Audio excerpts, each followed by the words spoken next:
kesehatan. Apakah suara saya cukup terdengar dengan jelas, teman-teman? Baik yang online maupun offline ya, mudah-mudahan nanti bisa di-chat kalau ada yang kurang jelas.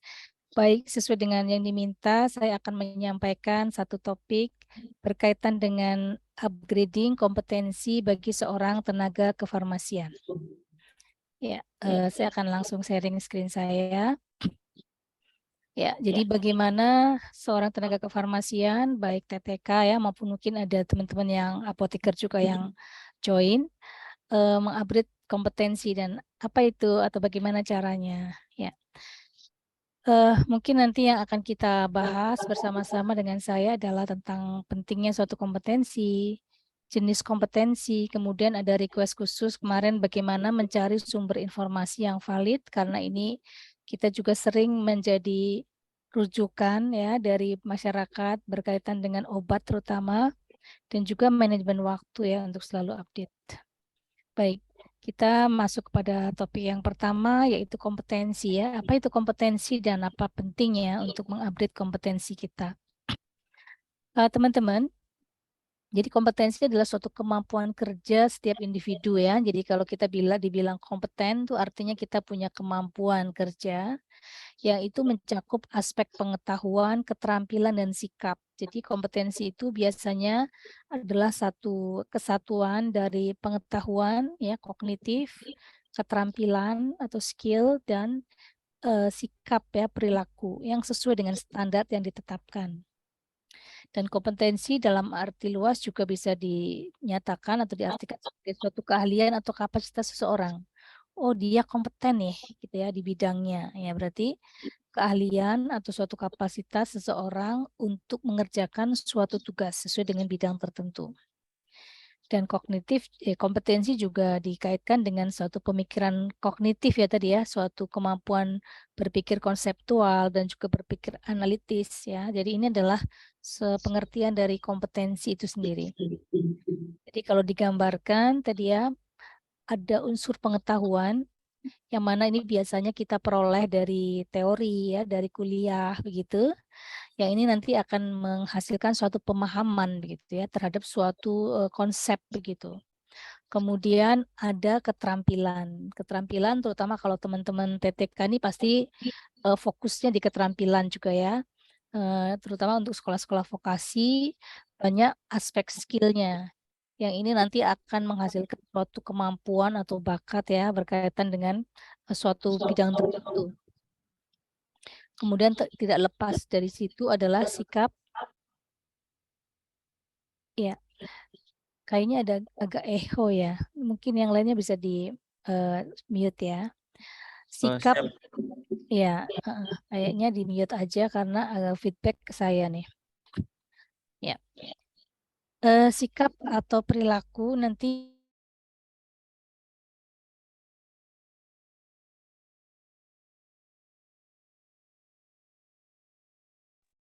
Oke, tadi saya ikut termute ya, nggak apa-apa. Jadi sikap nanti akan menghasilkan suatu nilai begitu ya, apalagi kita berkaitan dengan obat ya, melayani apa tadi kebutuhan obat. Kadang sangat mungkin saya yakin ya teman-teman di lapangan, terutama mungkin TTK yang paling sering berhubungan langsung dengan pasien, menjumpai misalnya permintaan-permintaan atau pemilihan obat yang mungkin tidak tepat atau tidak sesuai, bahkan mungkin ada indikasi disalahgunakan. Maka kita harus punya nilai-nilai ya, yang itu akan mendasari kita ketika akan melakukan suatu tindakan, begitu ya. Ini adalah merupakan unsur dari kompetensi. Dan ini tentunya akan didasari dari suatu minat ya, artinya bahwa kita biasanya punya minat tertentu dalam hal ini, kita sepakati bahwa kita semuanya adalah dalam bidang yang sama, yaitu kefarmasian. Ya, nah teman-teman, mengapa kita perlu melakukan pembaharuan kompetensi ya, jadi kenapa kita harus membaharui kompetensi kita, ya ujungnya pastinya adalah kita ingin memastikan bahwa pelayanan kesehatan ini berkualitas ya. Jadi apa yang kita lakukan ini karena kita adalah tenaga kesehatan, berkecimpung dalam pelayanan kesehatan, maka dengan kompetensi kita yang terstandarisasi, maka akan mendukung pelayanan kesehatan yang berkualitas. Yang kedua adalah mengikuti perkembangan ilmu dan teknologi. Nanti secara khusus akan saya tambahkan berkaitan dengan teknologi digital ya teman-teman ya, karena ini adalah suatu keniscayaan ya yang memang kita hadapi sekarang.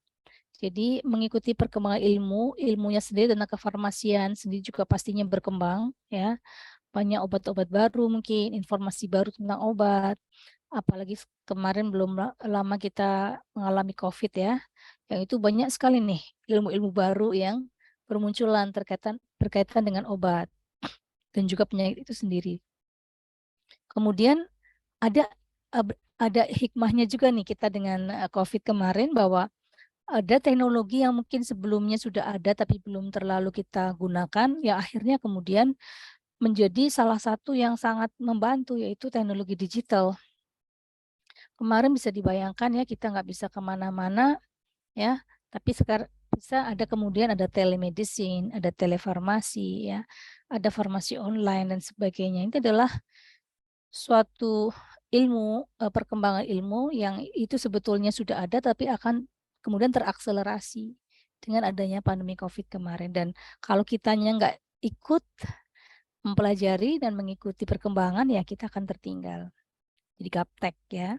Kemudian meningkatkan keamanan pasien juga ya, karena dengan pemahaman atau pengetahuan kita yang meningkat, maka tadi ya kita bisa lebih mengedukasi pasien berkaitan dengan keamanan dalam hal pelayanan kesehatan.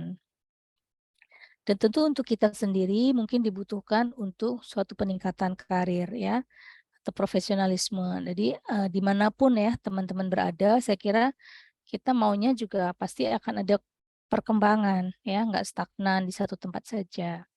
Dengan pembaharuan kompetensi, kita juga mungkin nanti akan bisa meningkat profesionalitasnya atau karirnya begitu.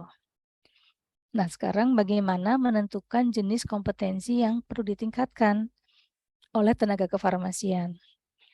Ngomong-ngomong tentang farmasi tentu saja sekali lagi adalah berkaitan dengan obat ya, berkaitan dengan pelayanan kesehatan. Ngomong tentang tenaga kefarmasian, maka kita harus melihat dulu secara regulasi apa saja pekerjaan kefarmasian dan tenaga kefarmasian. Jadi tenaga kefarmasian sendiri adalah meliputi apoteker yang dibantu oleh tenaga teknis kefarmasian. Kalau di PP 51 tahun 2009 ya, ini sampai saat ini mungkin belum berubah, tetapi nanti kita tunggu ya teman-teman kalau sudah ada undang-undang baru ya, Omnibus Law kemarin ada perubahan ya kita tunggu, tapi belum ada ya, sejauh belum ada kita masih menggunakan yang sebelumnya, di mana apoteker dibantu oleh tenaga teknis kefarmasian, bisa sarjana farmasi, ahli media farmasi, atau analis farmasi. Dan asisten tenaga kefarmasian atau TTK ini adalah biasanya bisa suatu tenaga farmasi maupun asisten apoteker. Tapi yang sekarang aturannya memang kualifikasi minimum adalah diploma ya, kecuali kalau yang untuk tenaga medis. Sorry.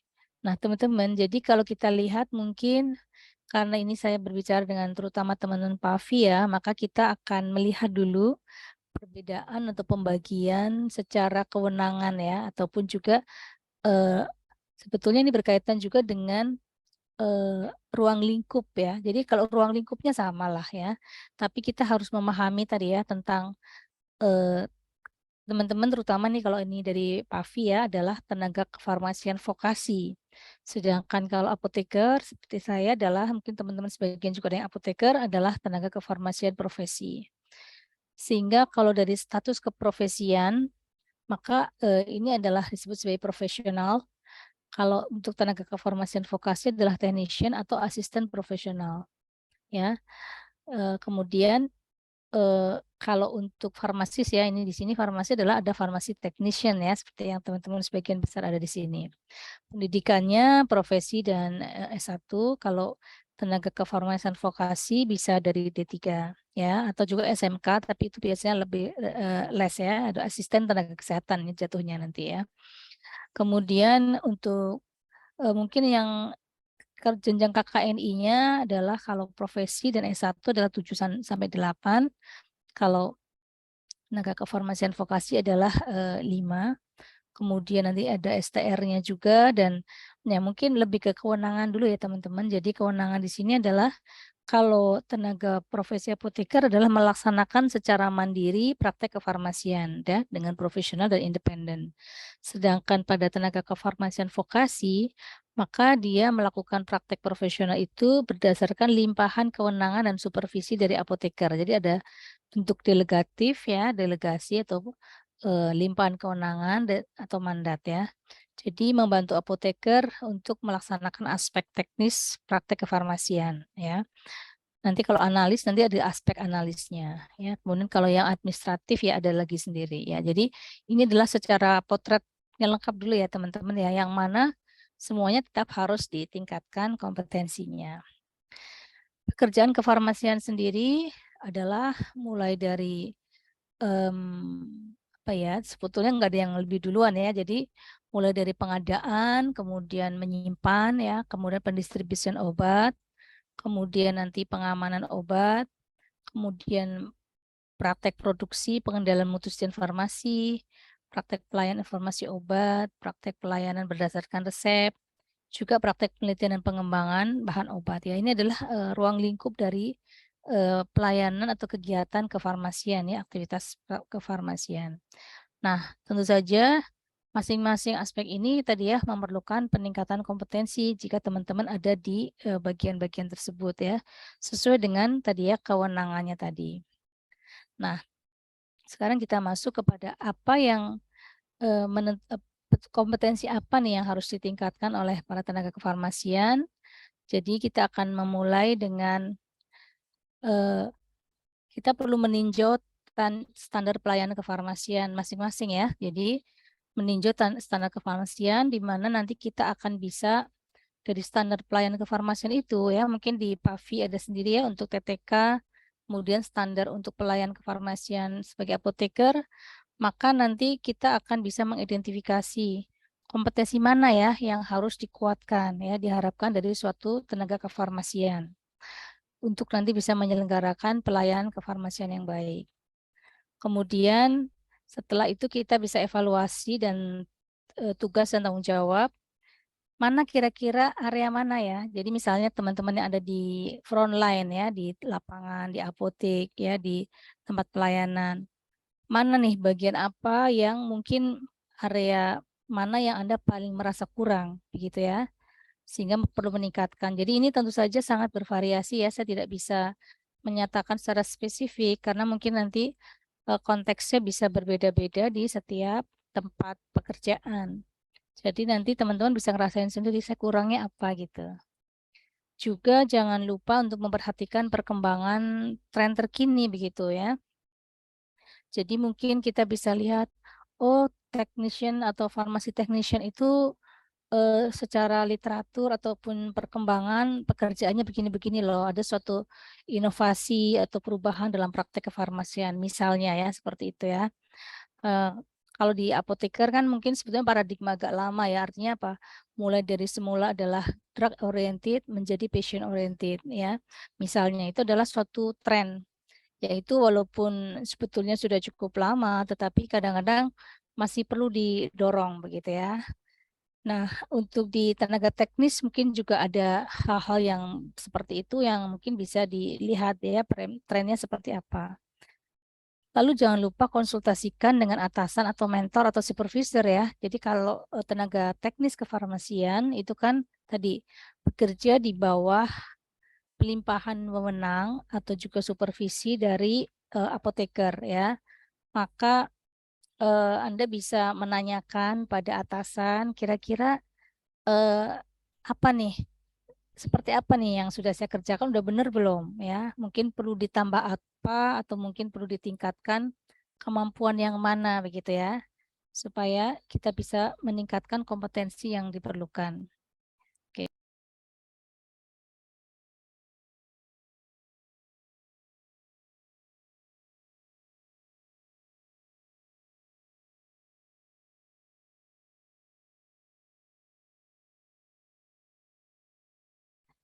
Sorry, maaf tadi kepencet. Oke, baik. Ya, jadi konsultasikan dengan atasan atau mentor tadi ya sebagai tadi untuk menilai apakah kinerja kita sudah cukup atau apa yang harus ditingkatkan gitu. Nah, kemudian masih dilanjutkan ya, evaluasi diri ya. Jadi mengevaluasi atau mengidentifikasi kelemahan atau area mana yang Anda merasa kurang kompeten, lalu kemudian prioritaskan kompetensi tersebut. Jadi bagian apa nih? Mungkin di lapangan saya sering ditanya tentang obat-obatan dan saya kurang paham nih tentang informasi obat, begitu ya. Maka mungkin harus dipelajari lagi ya, atau mungkin dari aspek dispensingnya atau mungkin aspek yang lain ya, tergantung dari area pekerjaan Anda ya. Jadi fokuskan pada kompetensi yang akan memberikan dampak signifikan pada kinerja Anda ya. Dalam hal ini dalam pelayanan kefarmasian. Lalu buatlah rencana pengembangan diri. Jadi rencana pengembangan diri itu tadi disesuaikan dengan kebutuhan. Mungkin dalam webinar kali ini sifatnya masih umum ya, ini kompetensi apa yang harus digali. Nanti mudah-mudahan setelah selesai webinar Anda bisa terinspirasi, oh ya saya ini kayaknya kurang bagian ini. Maka nanti kita bisa mencari tadi pelatihan atau kursus atau mungkin sumber daya lain ya, misalnya dengan kalau perlu ada workshop dan sebagainya yang bisa membantu meningkatkan kompetensi ya, baik online, offline. Ya sekarang alhamdulillah sudah endemi ya, jadi sudah banyak kegiatan offline dan juga sudah banyak tersedia berbagai macam bentuk-bentuk kursus atau pelatihan yang spesifik ya, sesuai dengan bidang-bidang tertentu begitu. Nah, yang saya lihat dalam hal pengetahuan atau kompetensi yang perlu di-upgrade ya, secara umum juga ini ya, tapi mungkin teman-teman juga ada yang merasa, oh ini saya udah bisa nih, tapi ada juga yang mungkin merasa kurang. Jadi tentu saja karena kita adalah frontline dan juga merupakan rujukan untuk obat-obatan ya, pengetahuan tentang obat-obatan. Barusan nih belum lama saya baru hari ini kemarin ya saya ditanya oleh seorang wartawan. Ada berita viral tuh. Ada pasangan suami istri yang mau nonton film, kemudian masih punya anak kecil, kemudian supaya anaknya dan mau dibawa karena nggak ada yang jaga mungkin di rumah, supaya anaknya tidur dikasih antimo. Selama dia nonton, mereka anaknya tidur ya karena dikasih antimo. Itu terus jadi viral ya. Mungkin teman-teman ada yang mendengar juga tuh beritanya atau mungkin di medsos ya. Wartawan menanyakan langsung ke saya. Bahkan tadi pagi sebetulnya saya diminta live di sebuah radio, tapi kebetulan saya lagi ada acara tadi pagi. Jadi sebetulnya bahaya nggak sih menggunakan antimo seperti itu ya, dipakai untuk nidurin anak biar orang tuanya bisa nonton film gitu ya, dan apa bahayanya. Nah, seperti itu tentu saja akan ditanyakan kepada apoteker atau mungkin tenaga teknis kefarmasian ya, kalau misalnya mungkin ketemu di apotek begitu ya, ada orang mau beli antimo, menanyakan. Itu yang pertama. Dan banyak lagi ya pengetahuan tentang obat-obatan yang kadang-kadang diminta oleh masyarakat. Ya, sebelumnya lagi adalah tentang vitamin A. Ada viral lagi nih, apalagi zaman sekarang. Apa-apa dikit-dikit viral kan. Nah, kalau masalah tentang obat, maka kadang-kadang banyak hoax ya, yang itu kemudian membutuhkan penjelasan. Kemarin ditanya tentang vitamin A, apa bisa bikin mengurangi mata minus misalnya gitu. Keterampilan berikutnya adalah pengelolaan obat-obatan. Saya kira ini wajib juga ya, jadi maaf. Keterampilan dalam pengelolaan obat-obatan tentu di dalam tempat pelayanan kesehatan, terutama di apotek, rumah sakit, instalasi ini adalah memerlukan keterampilan di dalam pengelolaan obat-obatan. Nah, ini mungkin nanti akan saya agak tekankan adalah keterampilan dalam digital literasi. Di mana tadi ya dengan teknologi digital, sekarang kita sangat mudah untuk mendapatkan informasi. Tetapi seberapa akurat informasi tersebut ya, seberapa valid informasi tersebut dan bagaimana cara kita untuk menggalinya mungkin akan sedikit kita paparkan. Kemudian keterampilan komunikasi. Saya kira ini umum ya, tapi juga harus tetap di-maintain, harus tetap dipelihara karena apalagi teman-teman ya untuk TTK nih frontline lagi ya, biasanya adalah yang ditanya oleh masyarakat ya, maka kemampuan komunikasi ini harus baik. Kemudian keterampilan memanage waktu dan juga keterampilan dalam pemecahan masalah. Ini saya kira secara umum ya, tapi ini saya kira hal-hal poin yang perlu kita tingkatkan teman-teman.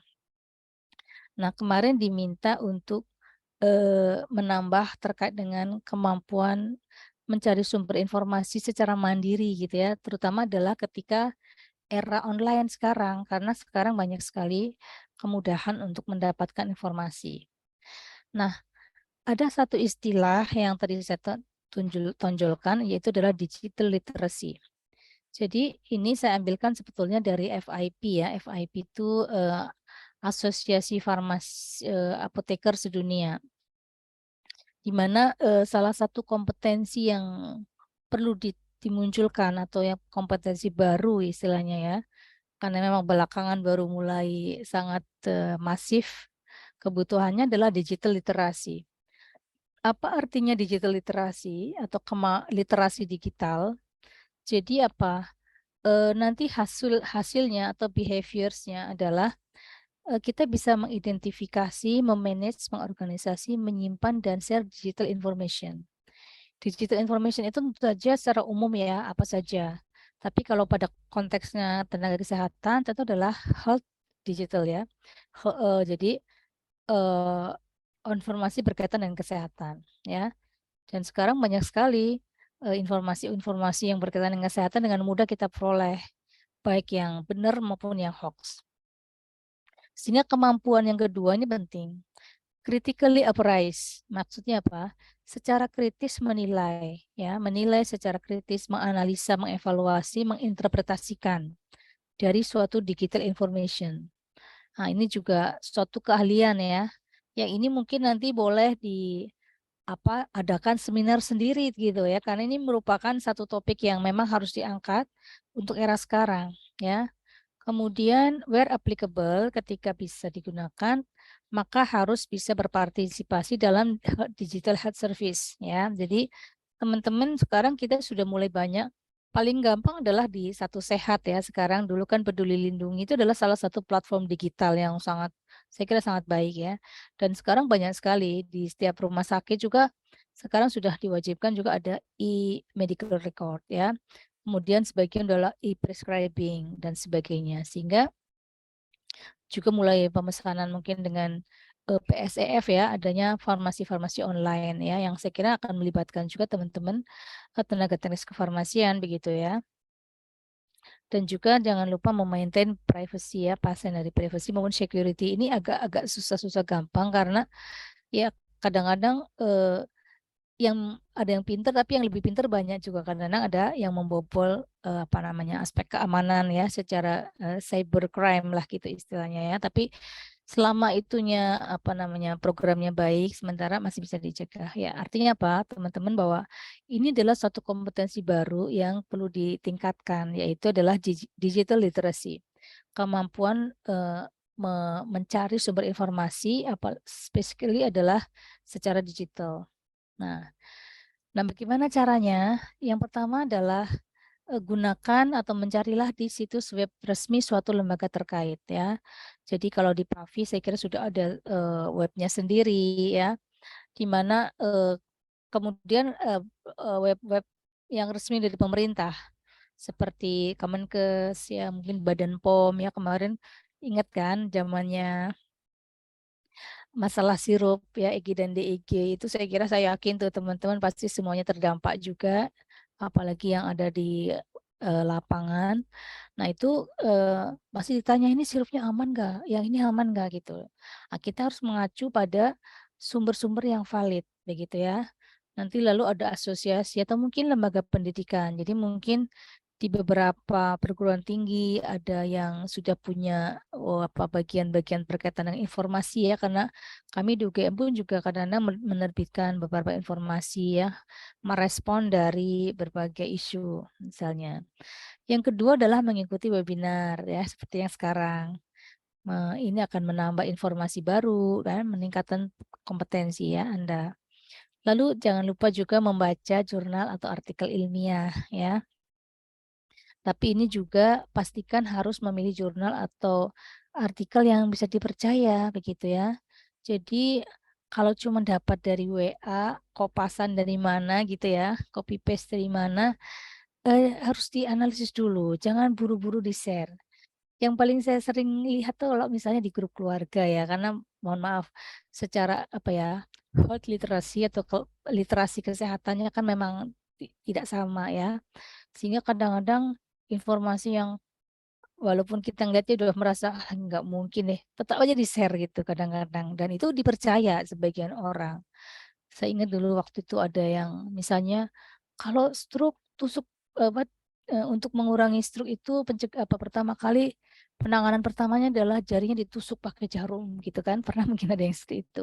Dan itu tersirkulasi lagi tuh, walaupun itu mungkin udah ter terbit kapan gitu, nanti kapan lagi muncul lagi tuh di WA gitu. Ya apalagi dengan zaman sekarang mudah sekali untuk sharing informasi. Makanya nih, teman-teman harus hati-hati ya. Jadi dengan memahami seperti ini, udah bisa nih nanti mana yang valid, mana yang enggak. Lalu mengikuti kursus-kursus online kalau memang ada ya yang, berkaitan dengan, suatu hal tertentu misalnya ya termasuk webinar ini, atau bergabung dengan suatu forum komunitas online. Jadi mungkin, ada khusus untuk satu topik tertentu ya. Ini adalah beberapa cara untuk kita meningkatkan, kompetensi dalam hal mencari sumber informasi yang valid ya di era digital sekarang ini. Nah, sekarang bagaimana caranya untuk memvalidasi suatu informasi, teman-teman? Jadi caranya yang pertama tentu tadi ya, periksa sumber informasinya. Ini dapat dari mana ini ya? Kalau sumbernya tidak jelas, tidak ada misalnya nama penulisnya, tidak ada diperoleh dari mana, itu ya kita perlu tanyakan dulu atau perlu ragu-ragu lah ya. Jadi bersikap skeptis itu penting juga gitu ya. Apalagi kalau informasinya itu mungkin agak lebay atau apalah begitu ya, zaman Covid dulu banyak banget tuh informasi yang seperti itu. Periksa sumber informasinya ya kalau ada. Nah, kemudian tinjau kredibilitas dari sumber. Jadi oke lah misalnya ada namanya nih, dokter siapa misalnya gitu ya, dokter ABC. Itu sopo gitu ya. Kadang-kadang kita perlu searching tuh. Ini ada apa namanya. Jadi karena juga gini teman-teman, kadang ada juga yang mencatut nama orang tertentu atau ahli siapa gitu. Masih ingat juga zamannya vaksin kemarin ya, vaksin Covid itu kan anti-vaks itu juga banyak teman-teman, apa namanya, kelompok-kelompok anti vaksin itu kadang-kadang mereka juga mencatut misalnya nama ahli yang siapa yang setelah dicek ternyata ahli itu udah nggak ada atau mungkin, eee, apa ya, kayak fiktif begitu ya. Jadi kelihatannya ada tapi itu fiktif misalnya. Jadi kalaupun ada, tanya kita cek kredibilitasnya. Profesor Julius Cikawati gitu misalnya. Ada misalnya Anda dapat tulisan kemudian ada namanya Profesor Julius Cikawati, ini cek dulu, kalau saya di-googling aja tuh biasanya gitu ya. Bener nggak sih ini dari ini, kira-kira dia bidangnya apa sih, misalnya gitu, ya. Jadi kredibilitas sumber itu perlu teman-teman, jadi jangan asal share ya, apalagi teman-teman sebagai agen, apa nih, pelayan kesehatan ya, agen informasi obat. Jadi jangan mudah menge-share sesuatu yang nggak kredibilitasnya nggak diketahui. Periksa tanggal publikasi ya kalau ada. Jadi kita kadang lihat, oh ini udah pernah circulate tak kapan lagi gitu. Karena kadang muter itu teman-teman. Ya kadang ada berita-berita kayak gitu suka muter ya. Lalu menarik adalah bandingkan dengan sumber lain. Kadang ternyata informasi itu bisa berlawanan gitu ya. Loh, ada informasi yang begini, ternyata juga di apa kapan hari ada informasi yang sebaliknya begitu misalnya ya. Nah, maka harus dicek dan kalau memang tidak jelas atau tidak paham atau masih bingung ini yang benar yang mana gitu, ya konsultasikan dengan ahli ya. Jadi saya kira di setiap organisasi atau mungkin di tempat tempat Anda bekerja mungkin ada yang, orang yang bisa dianggap sebagai ahli begitu ya. Nanti yang misalnya kurang ahli bisa nyari ahlinya lagi ke atasnya lagi seperti itu ya. Nah jadi seperti ini tadi ya mungkin penjelasannya. Periksa sumber informasi, pastikan berasal dari lembaga atau organisasi yang terpercaya dan memiliki reputasi yang baik. Jadi misalnya memang dari artikel ilmiah ya atau jurnal atau dari lembaga pemerintah ya kita mau tetap kita sebagai sumber utama tentu adalah lembaga resmi ya. kemudian juga mungkin suatu asosiasi profesi ya dari PAVI atau dari IAI atau mungkin dari sumber lain ya yang berkaitan yang resmi gitu ya. Sedangkan kalau hanya berdasarkan blog seseorang itu tidak perlu, maksudnya gini, perlu dipertanyakan ya walaupun saya juga punya blog ya. Nah, saya nggak maksa orang percaya dengan saya ya. Tapi bisa aja sih sebagian banyak orang juga sih mengacu pada blog saya misalnya gitu, tapi udah lama saya nggak pernah ngisi lagi. Atau dari Wikipedia. Wikipedia itu juga tidak bisa langsung di apa percaya karena Wikipedia itu sifatnya sangat terbuka ya. Jadi dia bisa diisi oleh banyak penulis begitu ya.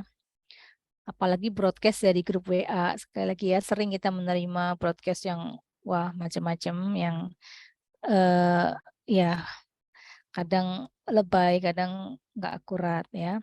Atau informasi dari sosial media tanpa sumber yang jelas begitu ya.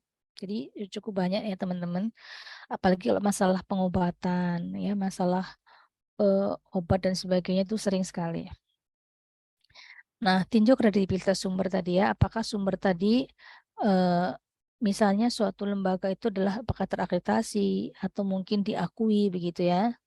Kemudian apakah misalnya kalau itu sumbernya adalah suatu institusi, apakah itu penulisnya memang suatu yang ahli, yang punya kualifikasi dan pengalaman yang relevan. Jadi nulis di koran misalnya gitu ya. Lah, sekarang media online itu bisa menulis apa saja ya. Jadi bisa bisa apa saja deh informasi gitu. Tergantung, makanya kita harus lihat ini yang ngomong sopo toh gitu. Kalau bahasa kita bahasa Jawa. Ini yang nulis siapa nih? Ya, seperti apa nih kredibilitas si penulisnya gitu ya. Kalau perlu tadi saya bilang telusuri rekam jejak penulisnya, googling aja kalau saya ya pengen tahu ini tulisannya siapa atau googling. Kalau kok nggak pernah ada ya di Google gitu ya, berarti itu kita agak ragu-ragu gitu. Tapi kadang kita temukan oh banyak sekali nih tulisannya, banyak sekali yang apa pernah ngacu gitu ya. Bolehlah sekali-kali mungkin teman-teman googling nama saya gitu ya, Zulis itu kebetulan nama saya agak spesifik jadi kayaknya agak jarang yang menyamai. Nah itu misalnya, jadi contoh misalnya menelusuri rekam jejak penulis. Tanggal publikasi, apakah informasi tersebut baru atau relevan ya. Kita anggap baru kalau misalnya 5 tahun terakhir, itu kita anggap baru. Hindari mengambil informasi yang sudah usang atau tidak lagi valid ya, karena tidak lagi mencerminkan praktek terbaru atau terkini. Jadi kadang-kadang mungkin itu udah nggak kepake lagi. Zaman dulu misalnya pengetahuan itu belum ada, seperti misalnya, oh vitamin A ya, karena saya lagi barusan baca kemarin vitamin A. Dulu mungkin orang berpikir, wah kalau banyak makan wortel nanti bisa mata minusnya bisa sembuh dan sebagainya gitu ya. Nah, terakhir bahwa vitamin A itu memang baik untuk kesehatan mata, tapi nggak bisa kalau untuk mengurangi mata minus misalnya gitu. Jadi informasi-informasi yang lebih baru itu kadang akan muncul ya. Jadi itu perlu kita harus melihat apakah suatu informasi itu update atau tidak. Bandingkan dengan sumber lain tadi, apakah suatu informasi itu konsisten. Jadi kalau dibikin puzzle itu nyambung gitu loh sama informasi yang lain gitu ya. Nah, kalau ada perbedaan signifikan, maka bisa tadi cari penjelasan lebih lanjut atau konsultasikan dengan ahli kefarmasian. Nah, kemudian untuk memvalidasi tadi ya, kalau Anda masih ragu dengan keabsahan atau keakuratan suatu informasi, maka konsultasikan dengan ahli kefarmasian atau tenaga kefarmasian yang berpengalaman. Mereka akan memberikan panduan dan penjelasan yang lebih jelas ya terkait dengan informasi yang Anda peroleh. Benar nggak sih seperti ini, benar nggak sih seperti itu, gitu ya. Nah, untuk era digital ini kita bisa menggunakan berbagai apa namanya sumber ya, baik yang gratis maupun yang berbayar. Ya kalau gratis ya emang nggak bisa terlalu lengkap ya kadang-kadang, tapi lumayan bisa membantu ya. Jadi kalau PAVI mungkin bisa langsung ke websitenya PAVI, barangkali banyak informasi-informasi kan. Kalau yang umum tentang obat dan tentang penyakit biasanya saya ambil kayak di Medscape gitu ya. Atau kalau obat dari MIMS ya ada tuh MIMS Indonesia atau drugs.com gitu ya atau Drugbank ya. Drugbank ini lumayan juga membantu untuk melihat spesifikasi dari suatu obat gitu. Nah, cuman masalahnya di sini nggak ada yang pakai bahasa Makassar gitu ya, semuanya pakai bahasa Inggris nih kebanyakan kalau media dari luar ya. Jadi berarti apa kompetensi dalam berbahasa itu juga perlu ditingkatkan. Walaupun kita boleh masih bisa dibantu sama Mbah Google juga, Google Translate ya. Jadi bisa juga kita mentranslate dari Google misalnya gitu ya. Cuma harus dipastikan pemahamannya itu bener nggak itu translationnya itu ya. Oke. Itu adalah yang gratisan. Tapi kalau yang berbayar bisa ada up to date atau Lexikom ya. Kebetulan kalau kami di kampus ya di UGM kita langganan Lexikom misalnya gitu ya. Jadi itu ada tentang obat, tentang penyakit semacam itu ya. Utamanya obat sih, segala macam hal yang baru ya. Nah, kemudian juga bisa juga dari jurnal-jurnal atau website kesehatan ya. Beberapa jurnal ini memang harus dilanggan ya untuk mendapatkan akses. Biasanya bisa dilakukan oleh suatu institusi, organisasi ya, misalnya PAVI, misalnya gitu ya, PAVI Sulsel ya, langganan suatu jurnal atau mungkin suatu institusi pendidikan begitu ya, yang nanti ada pengaturan tertentu siapa-siapa yang bisa mendapatkan akses seperti itu ya. Nah, mungkin ini sebagai contoh aja teman-teman zamannya COVID ya. Ini saya masih mengingat karena ini kemarin itu era COVID itu beneran dan saya kebetulan sempat diminta untuk berbicara juga berkaitan dengan hoax ya. Jadi waktu itu tentang COVID ini saya contohkan karena ini yang kemarin dulu banyak sekali hoaxnya. Minum kopi 3 kali sehari bisa sembuhkan COVID. Mengoleskan minyak kayu putih, meminum secangkir teh panas yang sudah ditetesin minyak kayu putih dapat menyembuhkan. Campuran kelapa muda, jeruk, dan garam bisa lenyapkan virus corona. Dan seterusnya itu zaman itu ivermectin ya. Kemudian kematian pasien COVID adalah akibat interaksi obat dan lain-lain dan lain-lain. Kalau yang COVID udah selesai, kemarin kita agak ramai kan masalah EGD itu ya. Itu tapi itu bukan hoax tapi tetap hiruk pikuknya sangat sangat ini ya, heboh juga. Nah, juga ada beberapa yang saya bilang tadi ada lewat WA nih. Kalau ada yang kena COVID tidak perlu panik, tidak harus ke rumah sakit. Eh, Bisa obati sendiri seperti ini, antibiotik, antivirus dan seterusnya gini ya. Terus ada banyak yang ada nggak semuanya salah, tapi juga nggak semuanya tepat begitu ya. Jadi kadang-kadang karena kondisi panik pada saat itu semua mau mungkin mau dicobain gitu kan. Makanya ini waktu itu hoax seperti ini sangat banyak sekali. Untuk menekan infeksi paru agar tidak cepat meningkat, cara minumnya bla bla bla gini. Pokoknya intinya seperti itulah. Padahal kan nggak mudah juga kita mendapatkan orang kemudian terdorong untuk membeli antibiotik sembarangan waktu itu kan. Dan itu kan antibiotik harus dipastikan sesuai dengan indikasinya ya. Apalagi ternyata kan juga COVID sebenarnya bukan karena bakteri gitu ya. Nah, masalah pada masyarakat kita adalah kesenjangan literasi dan pengetahuan yang sangat lebar tadi ya. Apalagi kemudian boom dengan digital. Jadi literasi kesehatan kita pun masih sangat lebar perbedaannya ya dari masyarakat yang mungkin bahkan mungkin tingkat pendidikannya rendah sampai yang tinggi. Nah, kemudian meskipun media massa, lembaga periksa fakta dan pemerintah sudah berupaya melakukan periksa fakta, maka lebih banyak orang yang lebih terpapar hoax, lebih mudah itu mempercayai hoax ya, dan tidak semua mengetahui klarifikasinya. Jadi udah hoaxnya duluan, nggak sampai melihat klarifikasinya, udah hoax diterima disebar gitu ya. Dan sebuah hoax itu bisa 10 kali lipat lebih banyak disebarkan ketimbang klarifikasinya. Ini waktu itu ya sempat seperti itu seorang Presidium Mafindo bidang periksa fakta waktu karena ada satu lembaga yang ini berusaha meluruskan hoax tadi ya, anti hoax. Dan masyarakat lebih mudah mengakses konten hoax tetapi tidak banyak yang membaca klarifikasinya. Ketimpangan informasi ini menyebabkan masih banyak masyarakat lebih percaya pada hoax daripada informasi faktual yang dikeluarkan oleh otoritas maupun pakar kesehatan. Nah, waktu itu seputar COVID itu udah ada beberapa lembaga yang mendedikasikan halaman khusus ataupun web tertentu untuk membahas hoax dan klarifikasinya ya. Ada beberapa waktu itu ya. Tapi sebagian mungkin yang udah lewat COVID-nya mungkin, tapi website ini masih bisa digunakan masih jalan juga ya untuk isu-isu yang lebih baru ya. Jadi selain COVID ya. Jadi sebetulnya tetap aja bisa dipakai teman-teman.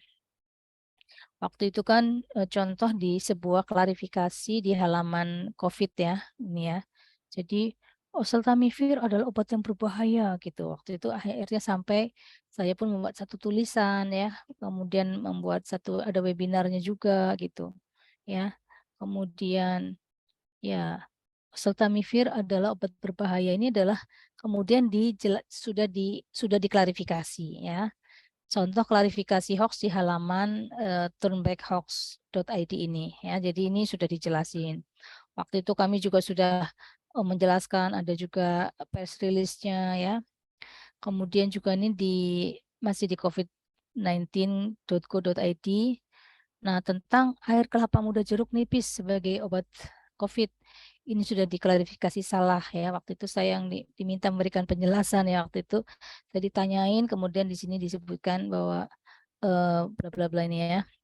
Kemudian waktu itu juga kami membuat klarifikasi di sahabat UGM ya. Waktu itu saya menjelaskan bahwa oke, sebetulnya kalau air kelapa jeruk nipis garam saya sih senang-senang aja, enak itu gitu ya. Tapi kalau memastikan bahwa dia bisa menghilangkan virus, saya nggak yakin ya, nggak bisa gitu, nggak belum ada bukti-buktinya gitu ya. Sehingga kalau mau minum nggak apa-apa, cuman jangan terlalu yakin atau apa gini ya, jangan kemudian tidak mau menggunakan obat-obat yang seharusnya karena hanya mempercayai ini aja misalnya gitu ya. Jadi saya kira semacam itu. Waktu itu juga ada tentang di Kominfo ya, kominfo.go.id, waktu itu tentang labu kuning. Kami juga waktu itu dikonfirmasi ya, ini nama saya waktu itu bahwa labu kuning ini seperti apa ya. Waktu itu memang belum ada penelitiannya ya tentang labu kuning seperti itu ya. Jadi kemudian dijadikan satu klarifikasi gitu. Teman-teman kalau ingin melihat di artikel ilmiah, mungkin terutama kalau yang dosen ya, ini biasanya kita familiar dengan di PubMed ya, ScienceDirect atau Google Scholar ya. Ini adalah contoh-contoh sumber-sumber artikel ilmiah ya. Jadi selain tadi artikel untuk klarifikasi hoax, kita juga bisa ngacu pada artikel-artikel ilmiah. Kalau saya lebih suka juga kalau misalnya ada yang nanya, saya akan cari di sumber-sumber ilmiah ini untuk melihat penelitian terbaru terkait dengan itu misalnya ya, atau informasi terbaru apa gitu. Nah, kemudian yang penting juga adalah time management ya teman-teman ya. Jadi agar terus bisa mengupdate itu tentu ada teman-teman harus bisa memanage waktu ya, kapan melakukan apa ya, kapan akan melakukan update ini. Sangat apresiasi sekali ya bahwa hari Minggu gitu kan seharian ikut webinar ini salah satu bentuk Anda sudah mengalokasikan waktu, dan tetapi tentu sebagai gantinya mungkin nanti ada waktu lain yang dikerjakan untuk mengerjakan pekerjaan-pekerjaan rutin hariannya ya. Jadi dalam memanage waktu itu tentu harus tentukan prioritas ya. Prioritas pertama tentu adalah pekerjaan utama, yaitu harus nggak boleh, oh gara-gara saya ikut webinar misalnya saya skip nggak kerja dulu misalnya gitu ya, atau mungkin jadwal karena mungkin ada yang shift-shiftan gitu ya. Nah, jadi tentu saja prioritas utama adalah pekerjaan utamanya, tapi nanti bisa dialokasikan mana yang penting gitu ya. Buatlah jadwal belajar ya. Jadi mungkin targetkan dalam setiap 2 minggu sekali, misalnya saya harus ikut webinar, misalnya tadi ya, kompetensi apa yang Anda merasa kurang. Oh, di sana ada tentang digital health misalnya gitu, atau di sana ada tentang pengelolaan kesediaan farmasi misalnya gitu. Atau ada yang spesifik lagi, mungkin ada teman-teman yang terlibat dalam IV admixture misalnya gitu ya, atau apa lagi yang spesifik. Gunakan sumber daya online, ini saya kira sangat cukup membantu teman-teman ya. Memang berarti apa, kita harus siap-siap kuota ya datanya, karena ini berarti kita akan membutuhkan koneksi dengan internet ya dalam waktu yang cukup lama ya. Mungkin savingnya di situ, tapi kan kita nggak perlu jalan-jalan ya, nggak perlu harus datang perjalanan kemana, instead of perjalanan kita bisa menggunakan online selama internet kencang ya. Kita sangat ini sih sebetulnya ya, sangat membantu ya. baik versi tulisan atau versi visual ya, versi apa namanya, video misalnya kayak gitu ya, animasi maupun video sekarang banyak sekali. Dan media sosial sebetulnya cukup membantu sih teman-teman ya. Nah, cuman tadi sekali lagi media sosial adalah tools ya, suatu alat saja. Tinggal kita bagaimana menggunakan alat itu. Media sosial itu sama kayak pisau. Pisau itu bisa untuk bunuh orang atau bisa untuk masak misalnya gitu ya, untuk mengiris sayur-sayuran seperti itu untuk masak. Sehingga bagaimana kita menggunakannya. Saya sendiri eh saya nih promosi follow IG saya ya. Bisa saya ada di Instagram, ada di TikTok, tapi kalau TikTok tuh nggak begitu nggak begitu aktif ya. Cuma ikut-ikutan aja. Cuman saya menggunakan TikTok bukan buat nari-nari ya. Biasanya saya pakai untuk edukasi atau apalah kalau ada yang sesuatu yang saya anggap perlu dan saya sempat membuatnya. Jadi ini sekarang banyak sekali informasi online, tetapi sekali lagi harus bisa menyaring teman-teman ya. Lalu jadwalkan mengikuti satu pelatihan atau seminar tadi ya, kemudian bergabung bisa dengan suatu komunitas online, misalnya farmasi. Kami di apoteker misalnya ada tuh yang komunitas farmasi klinik, psikiatri misalnya, atau ahli atau komunitas farmasi tentang farmasi penyakit dalam misalnya kayak gitu atau apalah itu bisa. Kalau misalnya ada ya, atau untuk teman-teman TTK, monggo, mungkin ada komunitas yang sesuai ya. Lalu kita evaluasi hasil belajar kita, ya udah tercapai belum nih yang kita harapkan, gitu ya. Ya ini coba contoh aja teman-teman, misalnya ada pertanyaan, ada satu postingan nih, anak batuk pilek parah boleh nggak diberi nebulizer, ya. Nah, mungkin pertanyaannya adalah apa itu isinya nebulizer? Berarti apa? Bagaimana efek nebulizer pada batuk dan pilek? Dosisnya seperti apa dan efek sampingnya apa?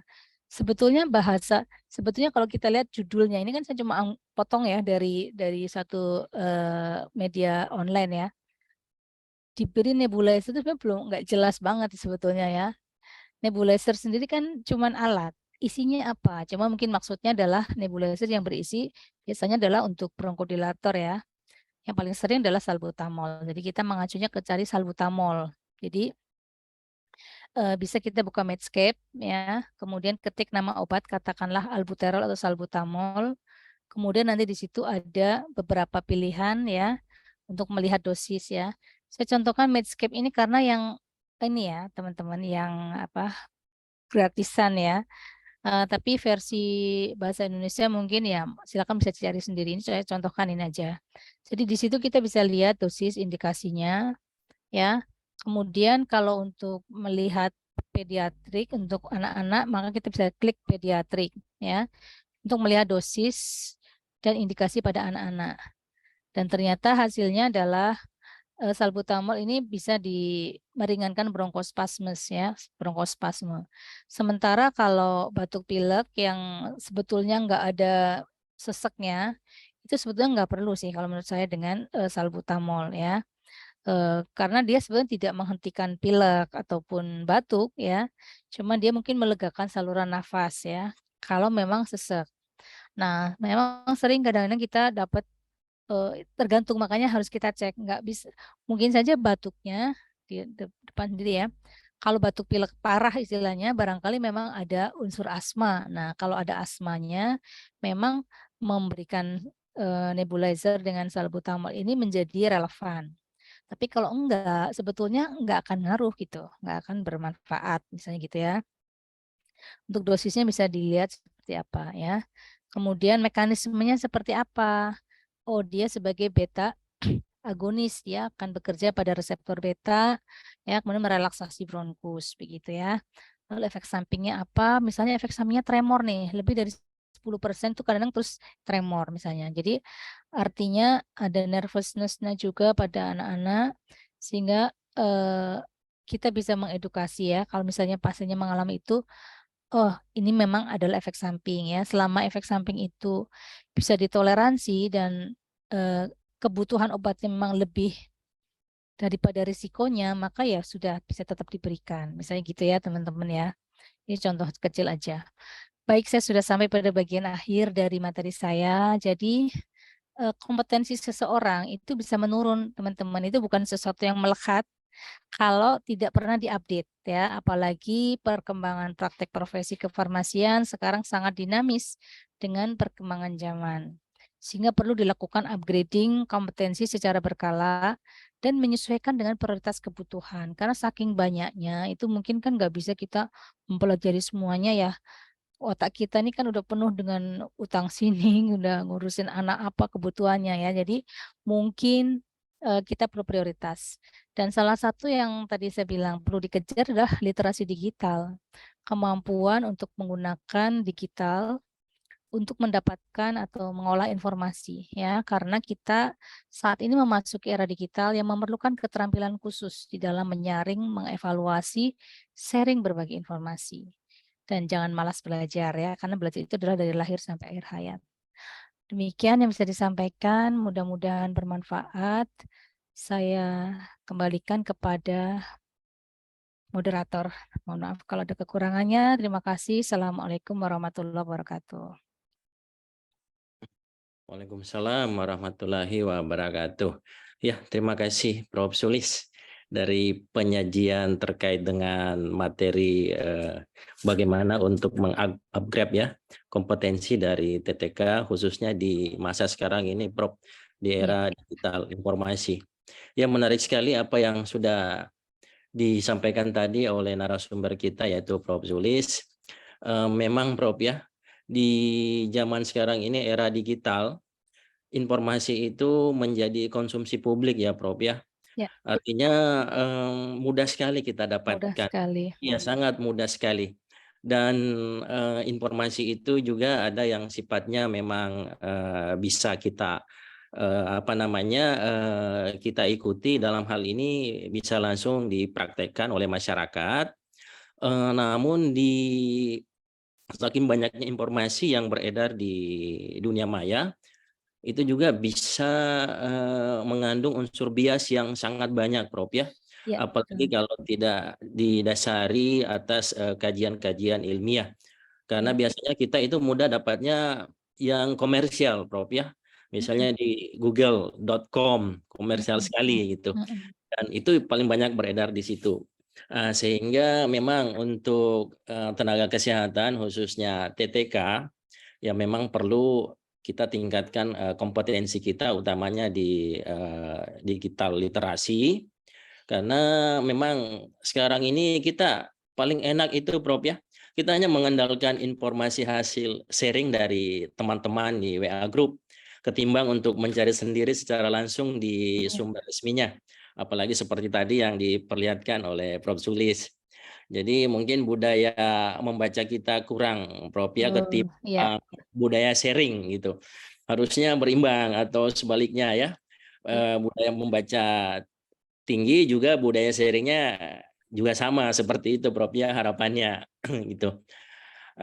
Mungkin untuk teman-teman peserta yang berada di hadir secara online maupun yang ikut secara offline, mungkin ada hal-hal yang perlu disampaikan atau didiskusikan terkait tadi apa yang telah disampaikan oleh Prof. Sulis.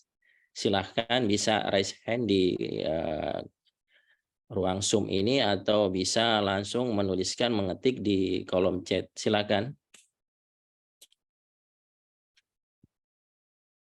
Mungkin ada yang punya pengalaman atau mau sharing juga boleh ya, mungkin terkait dengan tadi yang saya sampaikan.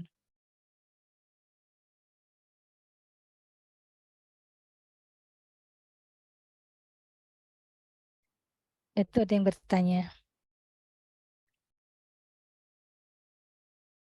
Silakan Pak Adi Gusno.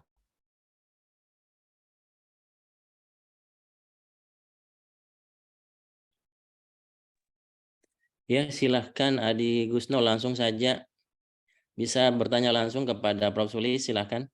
Iya.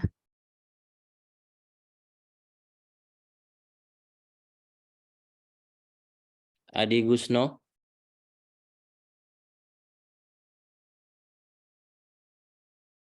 Mana nih? Halo, Adi Gusno. Halo, halo. Ya, Oh sudah ya, jelas. silakan. Sudah, Ya. ya. Oke, Oh, ya. silakan Pak Adi Gusno. Ya, Assalamualaikum warahmatullahi wabarakatuh. Selamat Waalaikumsalam. menjelang sore ini. Saya perhatikan tadi materinya Bu Sulit sangat menarik sekali. Begini Bu, ada sedikit yang ingin saya pertanyakan Ya, terkait pengupgradean dalam ilmu kefarmasian. Terutamanya kami ini bagi TTK ya, yang ya, berada di daerah. Kebetulan saya berada di daerah Luhut Timur, Bu. ya, Begini, terkait swamedikasi. ya. Ya, karena swamedikasi ini kan memberikan kepada petugas TTK juga untuk memberikan obat, Ya. walaupun secara dasarnya juga harus memiliki pengetahuan terkait pemeriksaan-pemeriksaan penyakit, kemudian obat, interaksi obat, dan lain sebagainya. Nah, banyak sih dari teman-teman kami yang masih kurang dari segi pengetahuan tersebut. Nah, mohon yang saya tanyakan adalah apa sih solusi yang paling sangat baik bagi mereka untuk melakukan peningkatan upgrade pengetahuan, sementara beberapa dari mereka juga ada yang masih baru, kemudian ada yang kerja di instansi pemerintah, kemudian misalnya double job begitu Bu, ada yang misalnya dia di pagi hari di pemerintahan, sehingga untuk mengupgrade ilmu yang bisa diketahui kembali itu seolah-olah waktu itu kayak nggak ada. Contoh misalnya saya Bu ya, saya kan sekarang di puskesmas, kemudian saya dipekerjakan di bidang perencanaan di luar dari basic pengetahuan saya. Jadi waktu untuk mengupgrade ilmu itu seolah sangat amat amat amat sedikit sekali ya, apalagi ada perubahan anggaran, perubahan ini itu sangat-sangat sekali mengganggu dalam pengupgradean ilmu. Hanya sedikit sekali waktu yang kami dapatkan. Ada tadi sedikit itu yang bisa saya ambil juga karena Ibu bagikan web-web apa yang gratisan yang bisa kami lihat dalam pengupgradean Ibu pengetahuan. Itu aja yang perlu saya tanyakan, Bu. Iya, langsung saja ya Pak Rey ya. Ya, Saya silakan. jawab ya. Oke, baik. Terima kasih Pak Adi Gusno. Saya kira memang itu mungkin pertanyaan teman-teman banyak juga ya, banyak teman. Bagaimana nih kalau ada keterbatasan waktu misalnya di dalam mengupdate ilmu. Jadi sebetulnya dalam mengupdate ilmu itu tidak harus istilahnya eh, apa ya? Istilahnya online itu bisa tidak harus pada saat itu juga begitu ya. Jadi apa? Kita bisa menggunakan metode dengan komunitas gitu ya. Misalnya eh, teman-teman tadi kan ada salah satu cara saya adalah membuat satu atau berpartisipasi dalam suatu komunitas. Nah, mungkin bisa di-create oleh teman-teman PAVI misalnya suatu komunitas berkaitan dengan tadi obat-obatan tadi ya, misalnya pengetahuan tentang obat. Jadi kita bacanya tidak harus jadi bukan apa istilahnya tuh, kok saya jadi lupa. Jadi bukan harus pada saat itu juga kita membaca informasi seperti ini kan memang harus ini ya, harus mengikuti begitu kan. Tetapi ini membacanya kita bisa nanti malam sebelum ketika kita slow begitu loh. Jadi kalau komunitas itu kan kita kayak di grup WA lah gampangnya gitu ya. Misalnya kita bikin grup WA, karena yang saya lakukan juga dengan teman-teman kayak di apoteker itu ada misalnya grup WA tentang farmasi intensif misalnya atau mungkin farmasi psikiatri begitu. Kadang-kadang ada teman-teman yang punya masalah kemudian menanyakan di grup tersebut begitu. Mungkin biasanya ada juga yang menjadi kayak pimpinannya gitu ya, yang nanti mungkin akan aktif juga untuk mencari informasi begitu. Jadi bisa saling Pak Adi. Artinya kita mungkin di samping secara mandiri ya melakukan tadi mencari web tertentu atau aplikasi tertentu, tapi mungkin dengan komunitas akan lebih lebih mudah. Kita belajarnya bareng-bareng gitu. Jadi misalnya ada tentang misalnya katakanlah tadi ya antimo aja. Kemarin saya sempat contohkan, saya ditanya nih, antimo boleh nggak sih sebetulnya dipakai untuk obat tidur gitu kan? Karena mungkin di lapangan juga mungkin banyak orang yang mungkin jadi terinspirasi gitu ya, mau nidurin anaknya terus pakai antimo. Nah, padahal mungkin belinya di apotek dan itu atau di toko obat di mana teman-teman TTK. Nah, mungkin kita bisa memastikan atau mengarahkan seperti itu. Jadi apa bahayanya atau mungkin apa resikonya atau tentang obat tersebut. Jadi mungkin ini secara umum ya, mohon maaf mungkin tidak terlalu memuaskan jawaban saya. Tetapi ini salah satu caranya adalah tadi istilahnya oke, saya baru ingat. Ada istilah sinkronos dan asinkron ya. Jadi asinkron itu kalau dalam bahasa kami kan kalau di kampus nih mengajar itu kan ada yang sinkron dan asinkron. Seperti ini namanya sinkronus. Artinya kita berada dalam kondisi pada ruang yang sama gitu. Asinkronus itu artinya tidak sama waktunya. Artinya ketika informasi disampaikan, mungkin saat itu kita sedang tidak ada, tetapi mungkin nanti kita akan membacanya setelah itu. Jadi dalam kuliah, kami di kuliah di kampus itu juga ada yang asinkron dan sinkron. Kalau asinkron itu artinya bisa dengan cara melihat di YouTube, ya saya punya misalnya di YouTube saya memberikan mata kuliah, nanti mereka nggak harus mengikuti pada saat saya ngomong, tapi mereka mengikuti di luar itu ya. Artinya bahwa kita bisa belajar anytime, Pak Adi. Artinya tidak harus dibatasi oleh saya harus, wah saya kan lagi belajar sedang bekerja, ini saya nggak bisa ikut webinar, tidak harus dengan webinar itu. Makanya kita bisa belajar dengan tadi secara asinkron, yang itu mungkin dengan suatu komunitas atau mungkin dengan seperti itu sih menurut pendapat saya. Mungkin begitu Pak Adi, mohon maaf kalau tidak begitu memuaskan. Atau mungkin ada kendala untuk melakukan itu enggak? Ya, Kalau pribadi sih memang agak ada sih waktu-waktu yang terkendala, Bu. Tapi ya ada sih juga waktunya yang bisa Iya, pas lagi digunakan. slow gitu loh. Jadi Iya. bacanya itu pas lagi senggang gitu. Memang tadi saya bilang tinggal niat kita harus mengalokasikan gitu. Kita memang niat, wah nanti setiap minggu lah, setiap minggu sekali tuh, setiap hari apa saya akan coba. Kan kita yang tahu jadwal kita ya.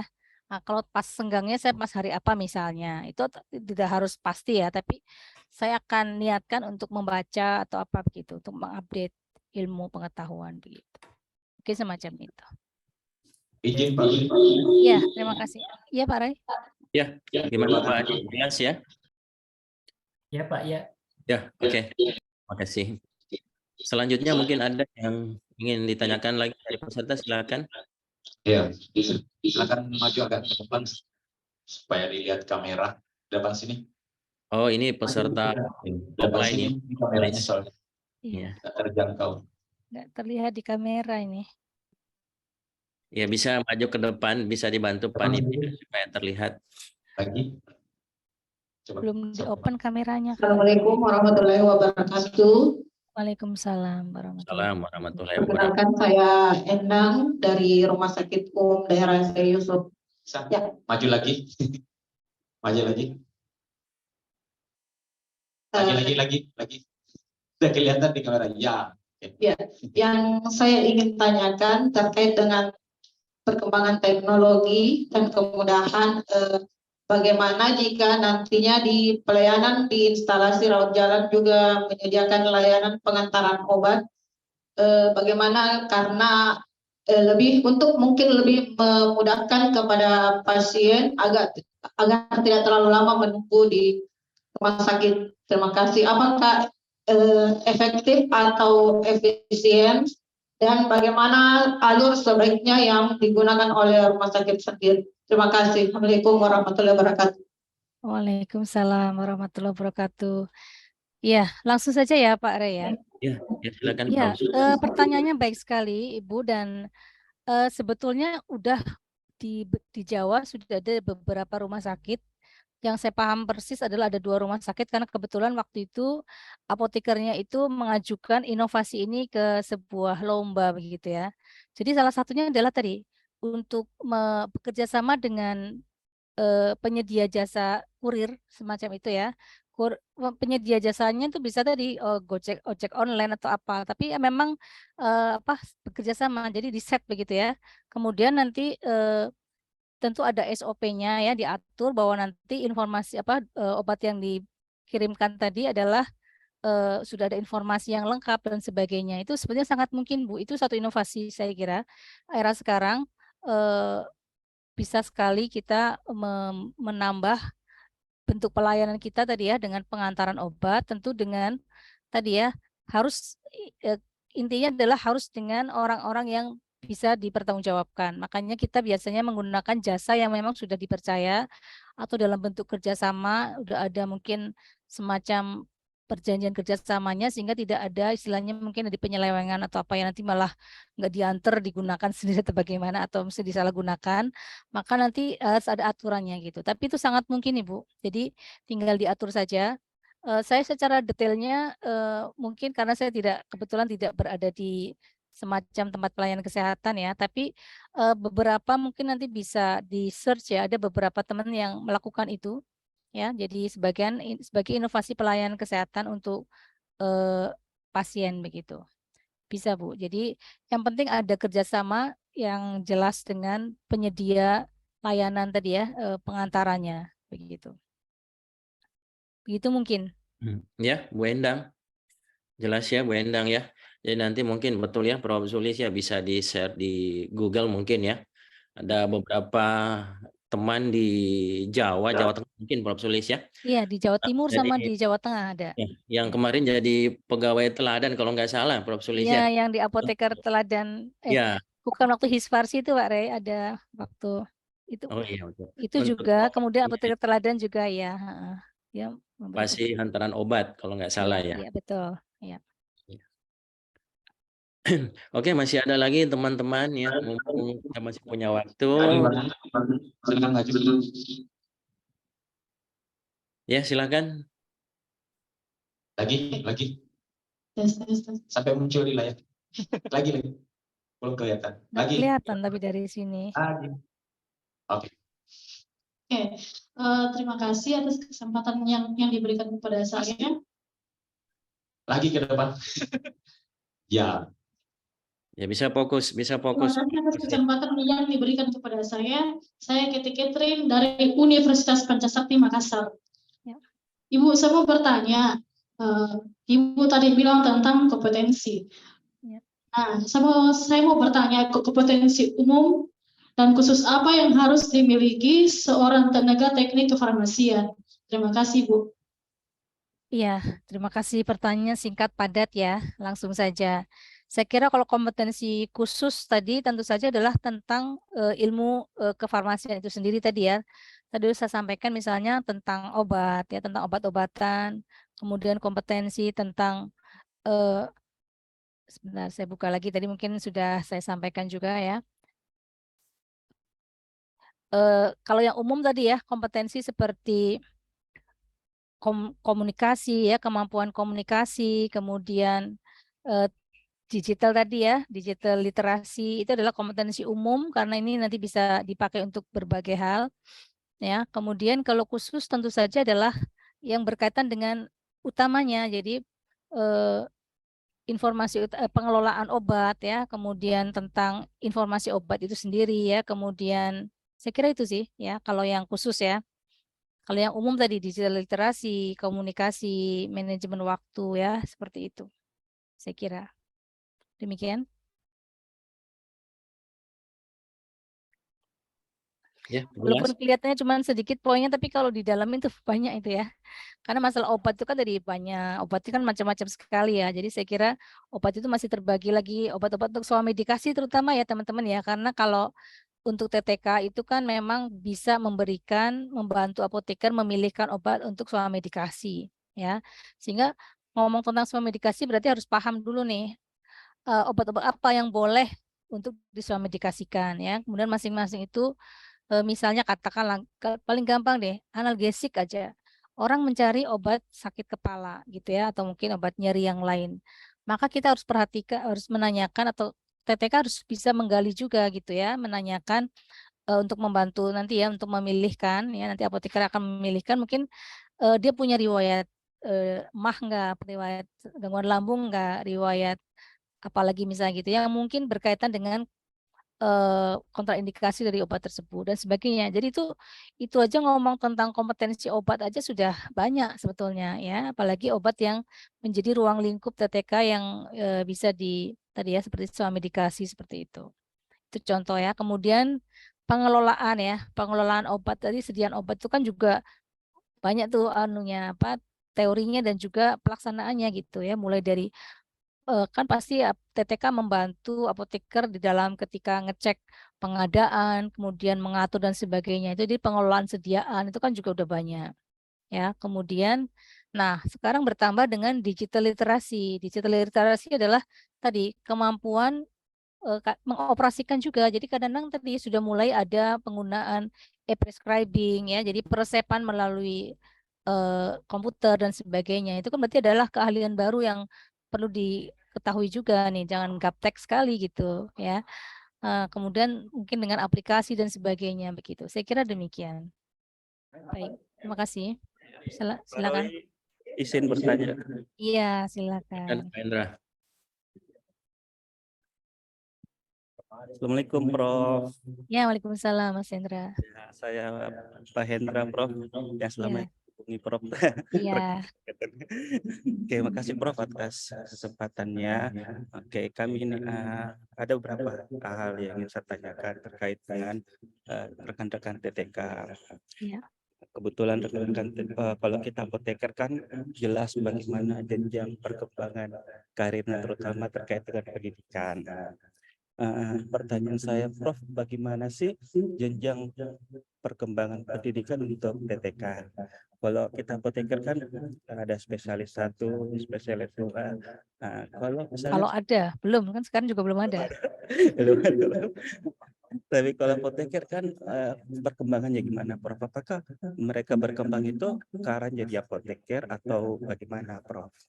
Itu mungkin yang saya tanyakan. Terima kasih, Prof. Iya, terima kasih Pak Hendra. Ini pertanyaannya sulit dan sebetulnya di luar topik ini ya.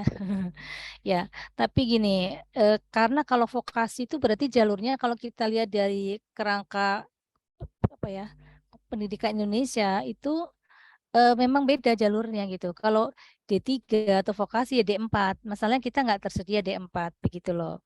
Jadi memang ya kalau lompat itu juga kayaknya belum dimungkinkan untuk saat ini karena kecuali mungkin ke depan saya kurang tahu karena sekarang juga sedang berkembang adalah RPL ya, rekognisi apa namanya Pembelajaran. pembelajaran lampau yang itu mungkin eh, tergantung dari pendidikan tingginya, apakah dia bisa recognize dari apa namanya si D3 itu yang kemudian misalnya mau dijadikan S1 misalnya.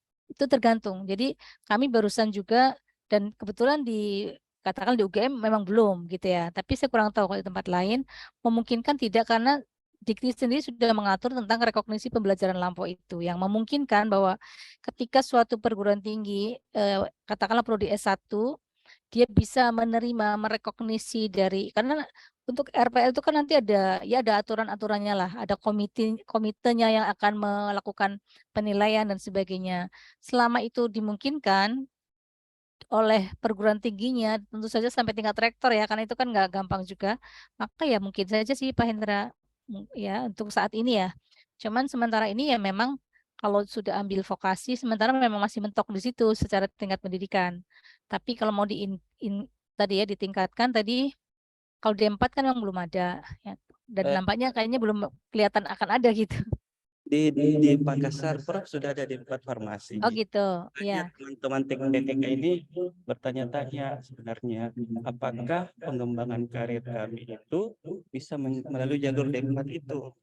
Ya, itu sangat kompleks juga terkait sama nanti di apa apa di kementerian ya, nanti tentang SDM kan, tentang apalagi kalau misalnya itu adalah ASN ya. Apakah plottingnya mau di mana gitu. Itu sebenarnya sama dengan kasusnya apoteker spesialis kan Pak Hendra.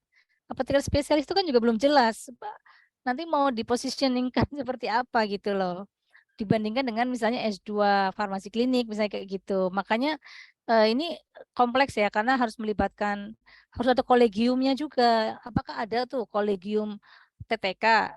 Kan kita juga belum tahu nih apakah jadi saya belum bisa menjawab sekarang karena memang itu bukan bukan cuman urusan kecil gitu ya. Artinya harus melibatkan banyak komponen gitu untuk memberikan kebijakan seperti itu. Sementara gitu Pak Hendra. Ya, makasih banyak Prof atas Iya. jawabannya. Iya. Ya, masih ada waktu 5 menit. Itu Mbak Nur ya, itu yang Ya, silakan Bu Nur.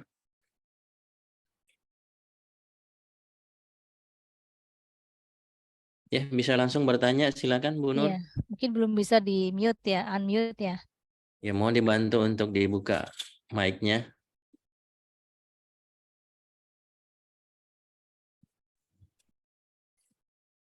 Kayaknya tim Ya. Assalamualaikum.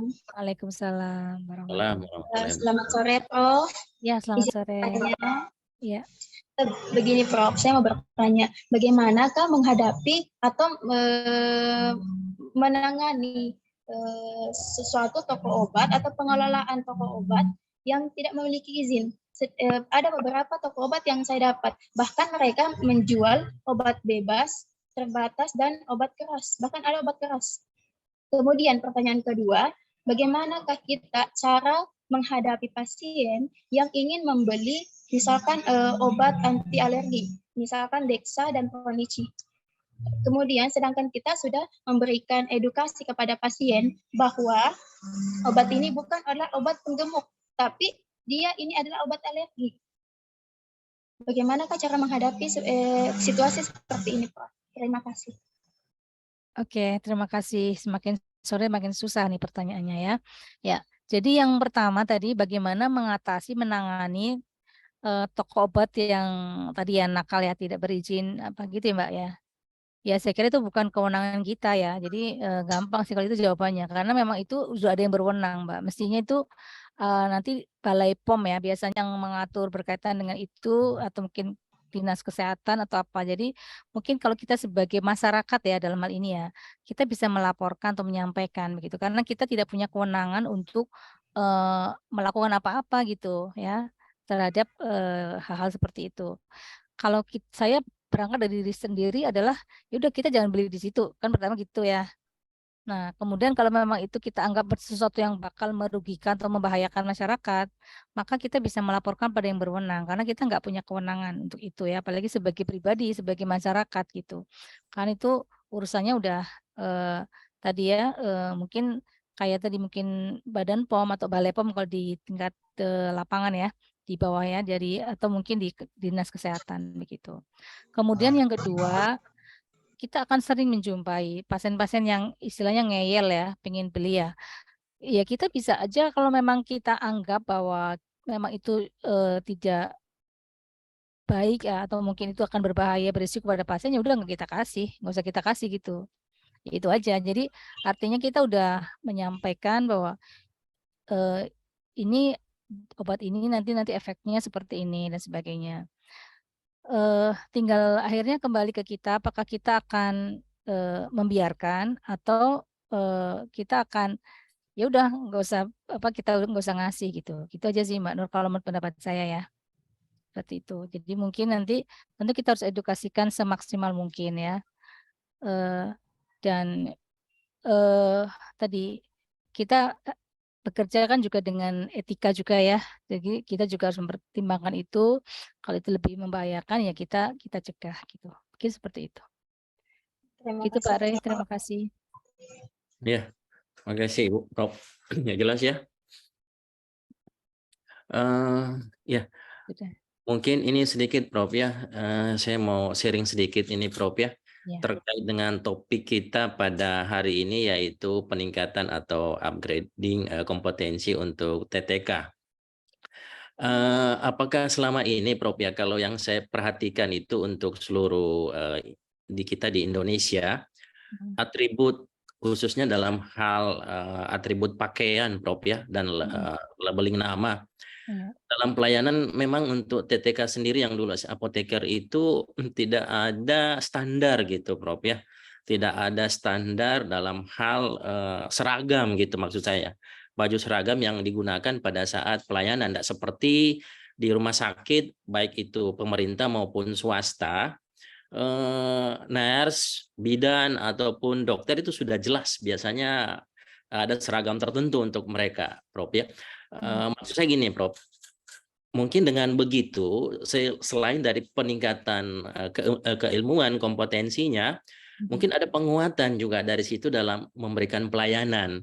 Karena sebagaimana kita ketahui khususnya di komunitas, misalnya di apotik, yang melakukan pelayanan di sana itu tidak hanya dalam profesi TTK ataupun apoteker, tapi banyak juga tenaga-tenaga yang di luar bidang farmasi karena dengan alasan salary yang lebih murah, sehingga mereka itu bisa dipekerjakan. Karena melihat bahwa, ya mohon maaf Prof ya, kalau kita melihat memang selama ini kasus yang terjadi kesalahan penanganan atau pemberian obat yang mungkin masih kecil terjadi di pelayanan secara umum di luar gitu.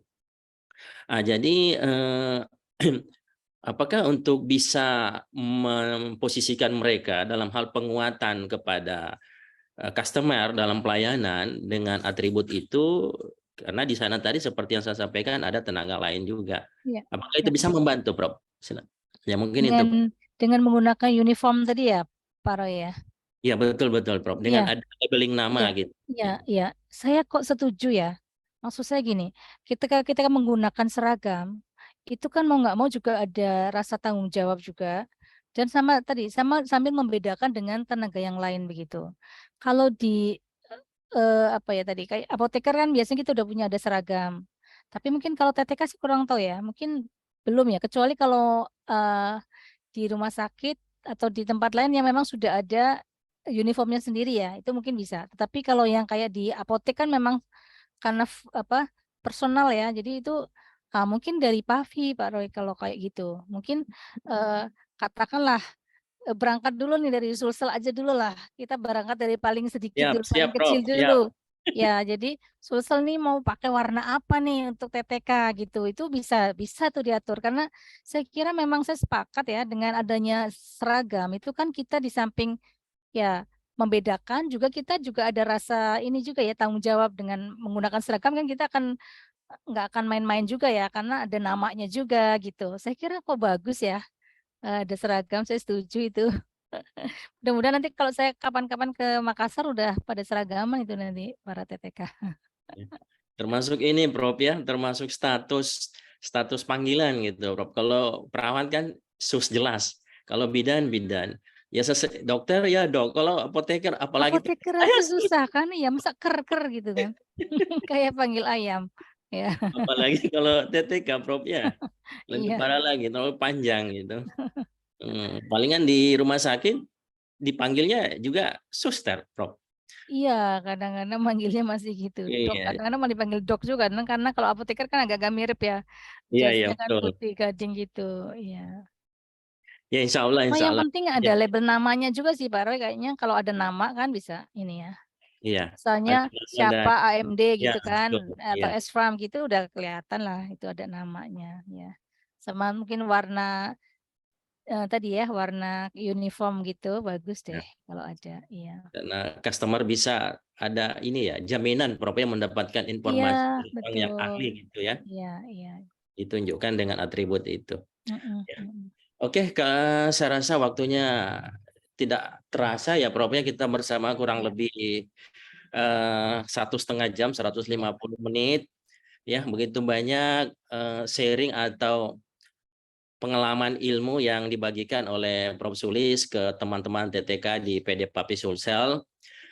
Perlu saya sampaikan bahwa kegiatan ini dirangkaikan dengan kegiatan resertifikasi Prof ya. Jadi ada beberapa juga teman-teman yang ikut resertifikasi dan peningkatan kompetensi melalui webinar ini. Mudah-mudahan apa yang disampaikan tadi bisa nanti diaplikasikan ya pada beberapa sumber yang bisa kita lakukan untuk searching informasi yang valid ya, yang tidak bias, dan itu bisa disampaikan ke pasien atau ke customer masyarakat sebagai pembanding ya dengan informasi-informasi yang beredar, yang banyak beredar, yang mungkin juga tidak terlepas dari hoax begitu. Ya mungkin ke depan kami akan meminta kesediaan Prof Sulis lagi. Mudah-mudahan sehat-sehat Prof Sulis. Ada waktu. Amin. Ya, meskipun sampai saat ini kita masih bisa bertemu secara online Prof ya. Mungkin di lain waktu kita bisa ketemu langsung jalan-jalan ke Makassar lagi Prof ya. Iya udah lama nih saya nggak ke Makassar. Ya mudah-mudahan deh. Iya, Makanannya enak-enak soalnya saya suka. Iya ya. Insya Allah Prof, kami undang langsung nanti insya Allah. Oke. Cukup sekian. Sekali lagi saya sampaikan terima kasih kepada Prof. Sulis selaku narasumber kita pada webinar series kali ini, dan juga kepada peserta webinar dan tim panitia. Semoga apa yang disampaikan tadi bisa bermanfaat dan menjadi amal bagi Prof. Sulis. Amin, amin. Ya, selanjutnya saya kembalikan kepada MC. Silahkan Pak Basir.